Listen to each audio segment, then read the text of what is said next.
Hey everybody, today it's Dom again, and it's me because I want to do kind of an instructional, educational episode here that is a little more directive. I love doing the interviews, but every once in a while, I realize we have to go back and backfill on the how.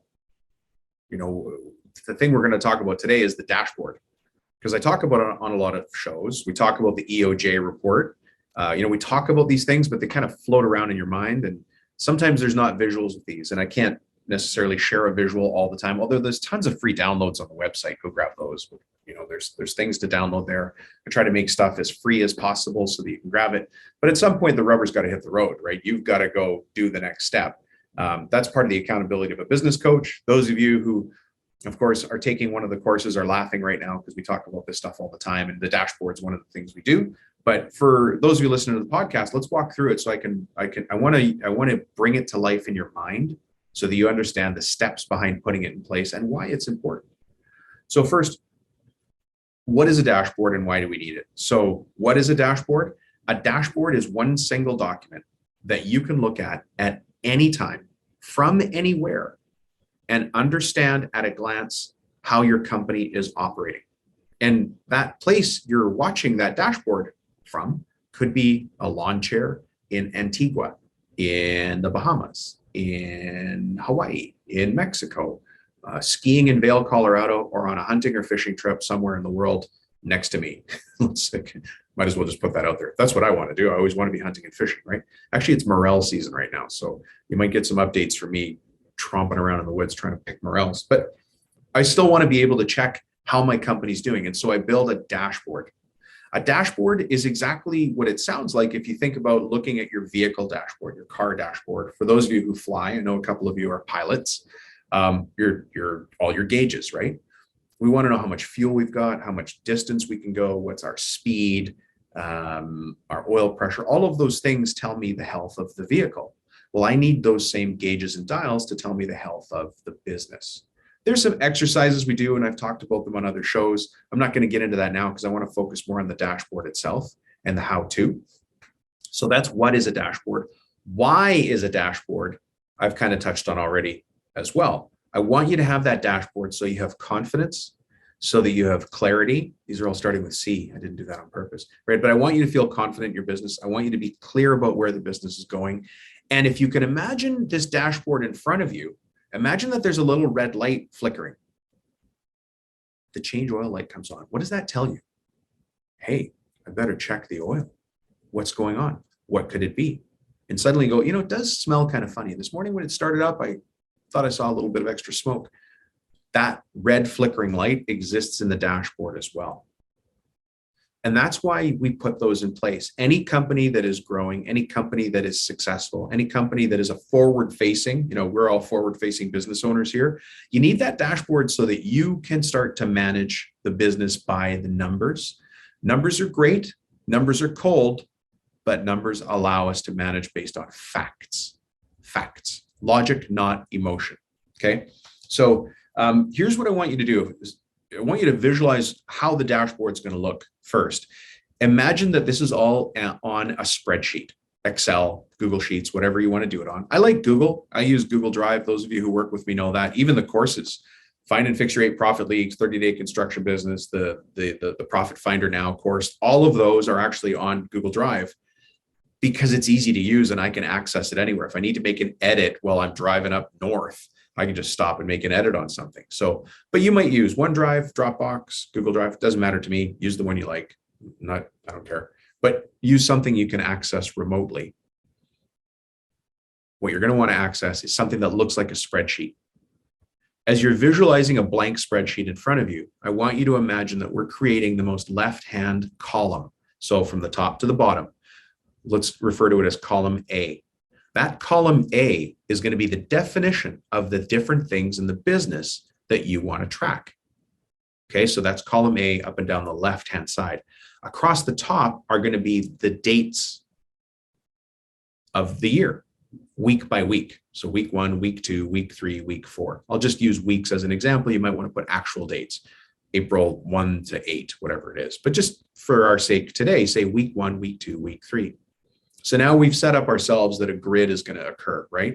We've got the notes in column A about the different pieces of the business we want to track, and we have time across the top, which is going to be the dates or weeks at a glance that we want. So now look at that as an Excel spreadsheet, but it's not full of formulas. It's really just a cheap way to make a whiteboard electronically. That's all it is. So some of you might already have a whiteboard in your shop. I've got one of my clients, and you guys have heard me tell some of their stories before. They had a row of cabinets against one of the walls, and they just covered it with white plastic that you can write on, and they turn that into their whiteboard right there in their shop. That is where they keep their dashboard, right? You might have a rolling dashboard. You might have a monitor in your shop. Any of those things work, just somewhere you can visually show the dashboard. Okay, so it doesn't matter to me what it is, but if you think about it as an Excel spreadsheet, it's not for formulas. It's just a thing that allows us to have a grid on a page. So don't read into it any more than that. Okay, so now let's talk about column A, because what goes across the top, week 1, week 2, week 3 is pretty self-explanatory. Column A, what do we put in column A? Well, it's going to be different for everybody because it depends on your business, right? How you run your business is different. And so what you need to do is something called, not very exciting, but it's called a business operations flowchart. So do that now. Stop the episode, write out your business operations flowchart. If you're not sure how to do a business operations flowchart, I can tell you how your business operations flowchart goes, because it's the same for every company. It just doesn't change. It just doesn't, right? We start with marketing. So how do we attract people to the company? So we're going to want to track something around marketing. And then the next category after marketing is sales. Now you might call it estimating. You might have designers, whatever, but put sales there, sales/estimating/designers. Just put that there. So what are the couple of numbers you want to track in that category? So let me go back to the top now. This is column A, right? We've got a marketing heading. Now we've got a sales heading. Now we've got some heading that relates to how you do business. How do you jump from estimating or designing into production? So how are you sending the plans to the CNC? If you've got a CNC as an example, how are you sending the plans down? Who's in charge of that? What's that department called? Make that your next thing, right? So you might call it pre-job administration. There's an example. What do you want to track in pre-job admin, right? Now we've got production, because you got to build stuff. It doesn't matter what construction trade we're in. We make things, we break things, we fix things, we service things, we remodel things, we repair things, whatever we do, right? But in this case, because we're in the cabinetry trade, cabinetry, furniture, architectural millwork, we're in production, we're building stuff. So what are the things you want to track in production? This is where I want you to create the manufacturing operations flowchart inside the business operations flowchart. So we get the plans, we put them on the CNC, then we do finishing, then edging, then painting, then, whatever your process is. I just did that off the top of my head. Yours might be different. You might be laughing at me. I don't care if you're laughing. What are your steps, right? What do you want to track in each of those steps? And then after the production stage, we want to talk about installation. If you do installation, so put an installation heading. And then after that, you want to have moolah, M-O-O-L-A-H. Some of you are laughing. That might be an old guy thing. Moolah is money. So you want to track accounts receivable. Who owes us, or not who owes us money? How much money do we have outstanding to us? How much is due in the next 30 days? How much is due in the next 60 days? How much is due in the next 90 days? What's our total sales? My friend, you have just completed the left-hand side of your dashboard. Now all you got to do is track that. All you got to do is track that. Now, this is where the magic happens, because tracking that and having the rhythms in your business to track that is where the rubber hits the road. It's the weekly review of that information with your foreman, with your estimator, with your installer, with your bookkeeper. That is going to allow you to see how the company is progressing week by week, month by month. And so what's going to happen is you're not going to be surprised at the end of the year to go, we only did 900,000 or we only did 9 million. You'll already know because you'll see the numbers tracking. You'll know whether you can take on another job or not, because you're going to say, oh my God, we're bottlenecked right now in production. There's a problem sending plans down to the CNC. Our bottleneck is in engineering or drafting, however you might call it, if you understand the point. You know that that's the bottleneck in the business. You have to be a little cautious about jobs that you bid, because there's a bottleneck right now getting work down to the floor. So maybe you need to hire another person in engineering or in drafting, right? Whatever your situation is going to pop out once you start to see the numbers. That is the important part about building a dashboard. Now, the hard part is putting it in place. The hard part is having that weekly meeting to review it. The hard part is making sure that your people enter the information and that you can trust the information. Not that you trust the people, but that the info they're getting really shows you what you want. And so quite often when I'm working with companies, we spend a lot of time working on column A, like a lot of time, making sure it's right, making sure the words are right, making sure we're measuring the right thing, so that we get the right output at the end. But at the end of the process, this huge sigh of relief, because the owner can see what the business looks like on paper. If you ever go to sell the business, you just show it to the next potential buyer and say, yeah, I don't know if you're even qualified to buy this business. This is how we look on paper. If you want to pass this business on to your kids or onto your management team, they can see the history of how the business has been doing, and they can do their own forecast. They can say, well, if I change this, we can do that. If we add a person here, we can do that. If we add another machine here, we can do that. By the way, this also helps with the logic of whether you should buy another machine, or let's say a faster edge bander.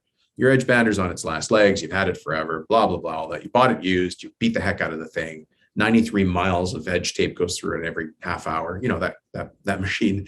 Well, where do you get the logic for whether you should replace it? And how much should you replace? You kind of guess, we do about this many jobs, these many jobs a year. Then I think this is the size we need. Well, what if you get the wrong one? Well, now you can go back at your dashboard and you can go, okay, in the last 12 months, we have put through this many jobs, which is this many linear feet of edge. Tracking our projections, we can see that we're going to do this much next year. So we'll be doing this much of edge. I want to have this thing for 5 years. So my 5-year projection is this. It all comes from the dashboard. You can even do the funny voice if you want. So that's why I want you to have this. It gives you the confidence and the clarity in running your business on purpose, forward-facing business owner. All right, that's the dashboard. The only other thing is, please make sure you put that in a shared drive.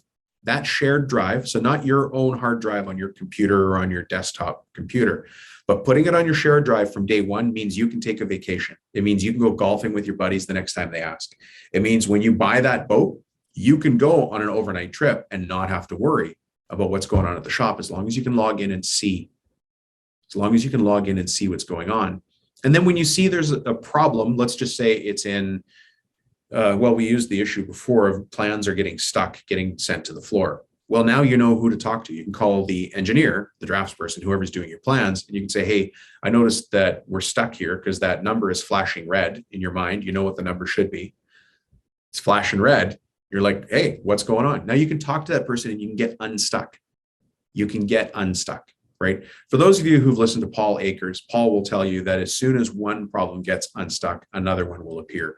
But you just keep marching through the process, which is the manufacturing operations flowchart. I know it sounds boring, folks. I guess I haven't come up with a better name for it. There's lots of other names, maybe. Paul Akers, if you're listening, do you have a better name for it than manufacturing operations flowchart? But that's what we need, folks. So that's the dashboard in a nutshell. I don't think we need to go longer on today's episode. Thank you so much for listening in. I hope you got a lot of value from this. That is my explanation of the dashboard as it looks for cabinet makers, architecture millworkers, and furniture makers all across the world. Talk to you soon.